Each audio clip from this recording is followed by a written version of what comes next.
Actually, siguro pwede ko nang ikwento, no? Pwede ko nang ikwento Game siguro, na. no? Mm. Ganito. Noong isang gabi pa, namumroblema na gusto na kasing kunin nung family ni Alicia yung mga gamit niya. Doon sa bahay, no, ng kanyang inuupahan kasama with the boyfriend. Okay. So, hindi naman basta-basta yun, di ba? Alam nyo naman, crime scene yun. Baka mamaya pag kinuha nyo, baka barilin kayo doon, di ba? Mhm. So, maraming salamat kay Ay, ayaw magpabanggit nga pala. Ayaw magpabanggit nga pala. So, maraming salamat doon sa isang vlogger. No, doon sa isang vlogger na kaibigan natin.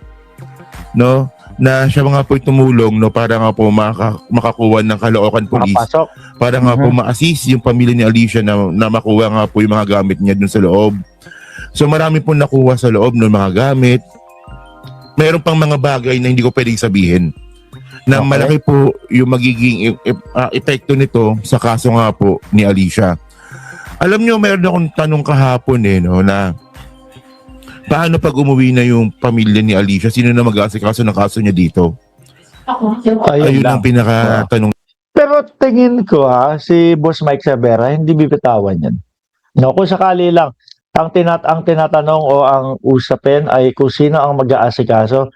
Yung tao na yun, si Boss Mike Sabera, talagang masigasig yun, mapagmahal sa kaibigan yun Kahit na, lalo na natira sa kanya, si Mima Alicia, lalo na kinupkup niya yung tao, hindi niya titigilan yan. Yun yung pakiramdam ko at yun yung pagkakakilala ko kay Boss Mike Sabera. Dito no, sino mag-aasikaso? Oh. So, by the way, no, kasi pwede ko namang sabihin, pwede ko na sabihin kasi meron na pong representative yung kabilang side nung nakuhanan po ng gamit.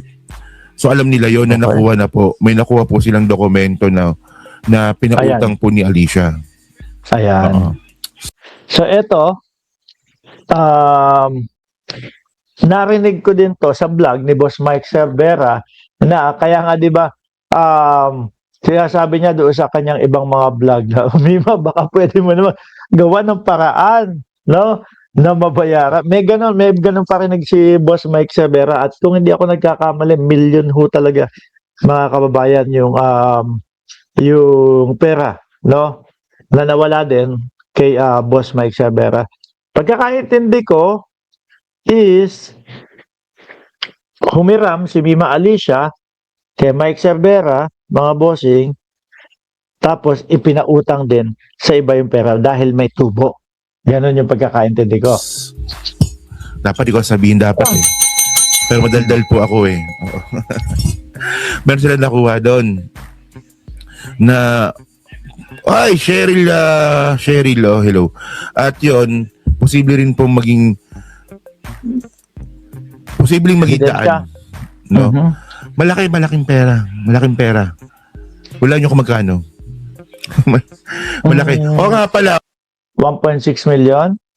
Hula lang yun. Oh, by the way nga pala, bago ko pa masabi kung mga bagay na hindi ko dapat sabihin. Okay, mamaya po huling nakuha na nila yung gamit. Nakuha na nila kahapon. At meron silang nakuha na posibleng mag-DDN dun po sa mastermind. Kasi tinan nyo yung dalawang gunmen arrested na. Kilala na. No, nakailang arestado na si Takero. Sabi ni Ma'am Marge, 2.4 million, laki. Identified na. So Identified syempre, na. hindi tayo matatapos doon. Dapat malalaman din natin kung sino yung nagutos. Yeah, Okay. oo. Okay, alam ko kung saan mo nakuha yung 2.4 million. 2.4 million, oo. Pero hindi lang yan. Mas malaki pa dyan. Oo. Grabe. Kasi yung 2.4 million na yan, yung nag-splok niyan, malabang nakuha nyo kay Nyolo. Tapos Mike? No? Nung Kay Nyolo. may in-interview si Nyolo, malamang dun. Actually, siguro malaki pa ho yan, mga kababayan. Base nga yun na sabi ko sa inyo. Nung mga nakaraang mga buwan, 2 o 3 buwan makalipas, si Mima Alicia, nangangalap siya, nagtanong din siya sa akin. kung mapapahiram ko siya, no, ng 300,000. Dahil nga kulang pa yung pera niya, something like that. Kaya lang, fortunately, wala naman po tayong ganong kalaking pera para ipahiram po. At alam ko, isa si Boss Mike Sabera ang nahiraman ng 1 point something, 1.6 million yung kay Boss Mike Sabera.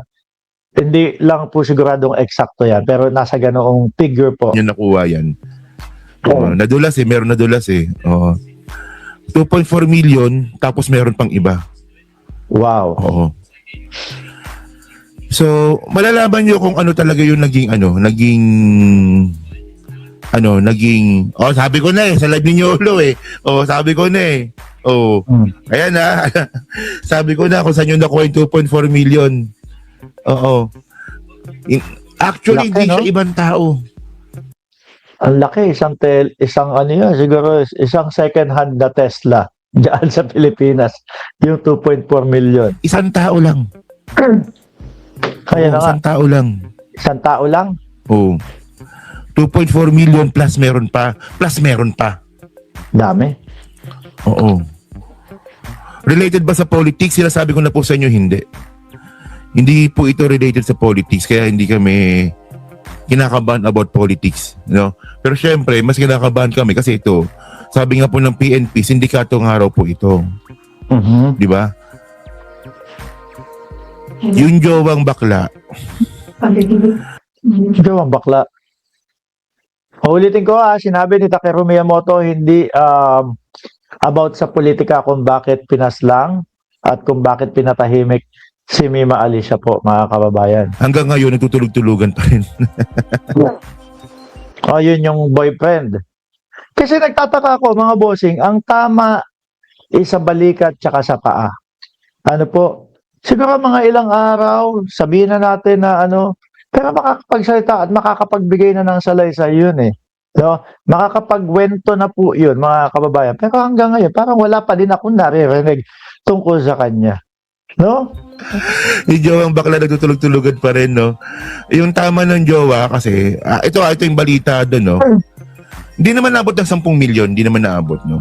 Yung jowang bakla, may tama sa hita, may Hita. tama sa balikat, may tama sa tiyan. Sa tiyan daw meron, at tinamaan daw yung liver. So, dun daw po yung fatal. Oo. Oo. So, Kung tinamaan yun, at least talagang medyo matatagalan ang recovery nun. Tsaka mahirap yun, ha? yan. So, meron na akong 12 minutes, no? Hello. Baka hindi, mahirap po magising yung nagtutulog-tulugan. Oo. Diyan sa pagsasalita ni Takeru Miyamoto na nagtutulog-tulugan, ano yun? Para hindi maimbestigahan, matanong o makapagbigay ng kinalaman niya o pagkakaalam niya. Di ba, mga kababayan? Kaya ganon. Isa sa pumasok sa isip ko is baka may kinalaman din talaga. Sabi ni Jones, VAB, yung BF niya something fishy kasi yung tama niya sa binti, braso, malayo sa katawan o malayo sa kamatayan. No? Baka din yung sa tiyan, pinapalabas lang. Hindi natin alam, not 100% sure na baka wala naman talaga yan. Pinapalabas lang na may tama sa tiyan kaya hindi makarecover agad, kaya hindi pa nai-interview. Diba? Sabi ni Mabel Kinjo, at saka nung ini-interview yung jowa, hindi man lang tinanong si Mima Alicia. Wala si Cheryl Wala, hindi ako inintay dun Kwento ko sana sa'yo. Nagpa-picture kay Boss Mike, di ba? Hindi man lang ako inintay dun. Kwento ko sana sa'yo. Di ba? Oh, ikaw po, sir, boss, mas relatable. Ako lang yata talaga yung hindi nakadalo. Pero siguro maintindihan naman ni Mima Alicia, nasa malayo kaming lugar. At biyahe pa lang namin pauwi ng Pilipinas po, 1.5 araw na. Kukuha ka pa ng ticket. So, ayun, nagpaabot na lang po tayo ng Bulaklak para po doon kay Mima Alicia. Source tungkol kay Mima. Para sa akin, hindi ako naniniwala sa ibang vlogger. Ano ba sinasabi ng ibang mga vlogger na may kinalaman yung INC, na may kinalaman sa politika, na may kinalaman Kay Boss B. Ayun ba? Ano, sasakyan natin si Boss B. Yung boss bin kita alam na alam naman. At saka ano, alam naman natin na inedit lang ng mga DDS yun. Music stories, takot imbestigahan si boyfriend ni Mima Alicia. Alam naman natin na inimbento lang ng mga DDS ho yun, mga kababayan. Tapos meron pa nga silang ginawa. No, natatawa ako. May ibang mga tao talaga sineshare. In-AI nila si Mima Alicia. Tapos ang sinasabi, kung sakali po na may mangyari sa aking ganito, ganyan, ang hanapin niyo po si Boss B. Ano po? Puro kalokohan itong mga ito talaga. Hindi. Tapos si Boy Banil, may pinakita na video, kilala niya daw si Boss B. Ano po? Yung pinakitang video, wala lang. Yung tipo bang style ng mga Duterte na basta sama-sama tapos madaming tao dyan, hindi mo ma-identify kung si Boss B, kung sino yung Boss B tinutukoy doon. Nakapront yung kaibigan natin, nakumpare natin na si Mark Gamboa, si Model Sophia. Sabi ko kay Mark, Boss, ikaw pala si Boss B, ha? So, kalokohan. Yung mga DDS na yan,